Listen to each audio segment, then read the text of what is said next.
হয়তো আপনি দেখেছেন রাস্তায় যখন একজন রিকশাওয়ালা যায় তখন মানুষ তাকে ডাকে শীষ দিয়ে, এই রিকশাওয়ালা এদিকে আয়। কিন্তু আপনি কি কখনো দেখেছেন কেউ কোনো উড়োজাহাজকে শীষ দিয়ে ডাকে? বরং মানুষ ঘন্টার পর ঘন্টা এয়ারপোর্টে অপেক্ষা করে সেই উড়োজাহাজের জন্য।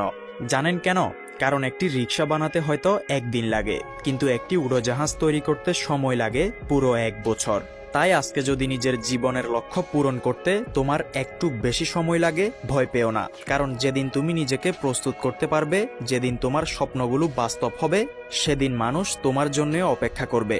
আর একটা গুরুত্বপূর্ণ কথা, যে জিনিসটা আমি 10 বছরে শিখেছি সেটা আমি তোমাকে 1 মিনিটেই শিখিয়ে দিচ্ছি। তুমি যদি তোমার নিজের স্বপ্নের জীবন তৈরি না করো, তাহলে নিশ্চিত থাকো কেউ না কেউ তোমাকে কাজে লাগাবে তার স্বপ্ন পূরণের জন্য। এই জীবন কারো জন্য থেমে থাকে না, পৃথিবী চলে তার নিজস্ব গতিতে। তুমি যদি অসুস্থ হয়ে পড়ো কিংবা আল্লাহ না করুক মারা যাও, এই দুনিয়ায় কারো কিছুই থেমে থাকবে না। মানুষ হয়তো কয়েকদিন তোমার জন্য দুঃখ করবে, কিন্তু জীবন থামবে না, সময় থামবে না, পৃথিবী থামবে না, সবকিছু আগের মতোই চলতে থাকবে। তাই এখনই সময় তোমার নিজের জন্য কিছু করার।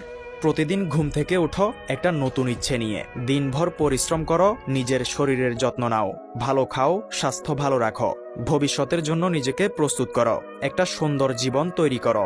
অন্তত নিজের জন্য, তোমার পরিবার, মা বাবা, প্রিয়জনদের মুখে হাসির জন্য হলেও। আর যদি চাও সারাদিন টিকটকে আলতু ফালতু ভিডিও না দেখে এই অর্জন চ্যানেলকে ফলো করতে পারো।